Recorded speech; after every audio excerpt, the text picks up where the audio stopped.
The ATLAS program, Atmospheric Terraforming Laser Accelerator System, refers to a military weather modification project at the Atlas Observatory prior to the Great War. The ATLAS program was a weather modification and control project researched and developed at the Atlas Observatory as a joint project between the Army and Air Force. Under the supervision of Chief Army Scientific Advisor, Major Kirk Bentley, the program fell behind schedule. As a result, Bentley was deemed unfit for the role and was replaced by Lieutenant Colonel James Oberlin in January 2076. Oberlin was given a deadline to produce scalable results for weather control by April, or the project's funding would be cut. By March, the head researcher of the project, Dr. Isaac Hammond, had succeeded in initiating light rainfall across a significant localized area, securing further funding for the ATLAS program under the condition that he would invest more research into more high-energy weather conditions.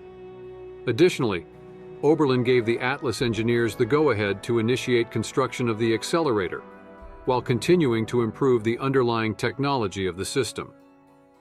Dr. Hammond and Lieutenant Marks began calibrating the ion beam accelerator. Progress hit a plateau at the 300 MeV threshold when micro-variations in the magnetic flux disrupted the Betatron induction loop. Lieutenant Marks then created a firmware update for the coil controller to remove the wobble, and assembly of the main device remained on schedule. Berlin continued to press the research staff to have the program completed by the end of the year.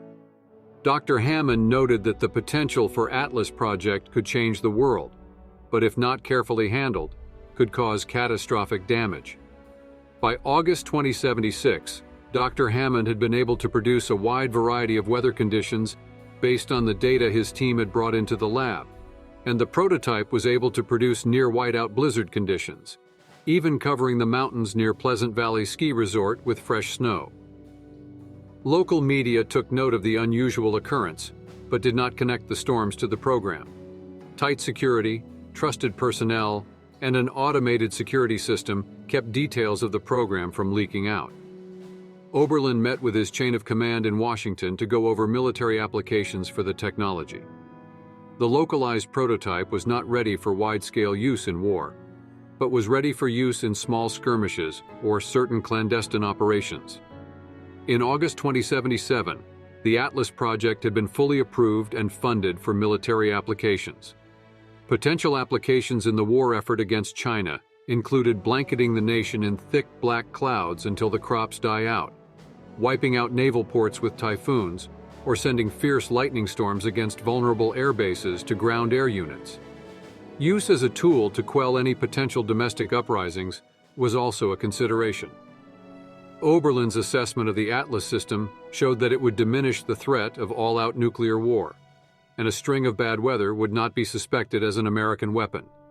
With adequate personnel, he believed the project would be completed in the first quarter of 2078. Sometime later, Oberlin received a letter from his superiors in Washington stating that the ATLAS program was to be shut down, citing cost-cutting measures, risk assessment ratios, and taxpayer responsibilities. A follow-up letter ordered him to go back through all the data that Dr. Hammond collected and adjust the values and the results so that ATLAS looked like a failure.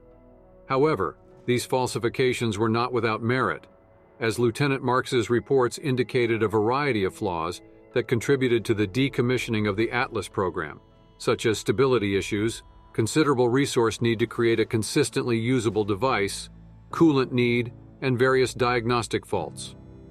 After the Great War, Dr. Hammond continued to work on the program due to the increased importance of weather control and terraforming as a result of post-war conditions. He activated the observatory's automated security bots and converted them to assist in the completion of the ATLAS program after the military abandoned the facility. 5 months after the war, Dr. Hammond was successful in replacing the main lens, finished the particle analysis, and believed the accelerator was finally stable. Dr. Hammond was unable to complete the project, dying before its completion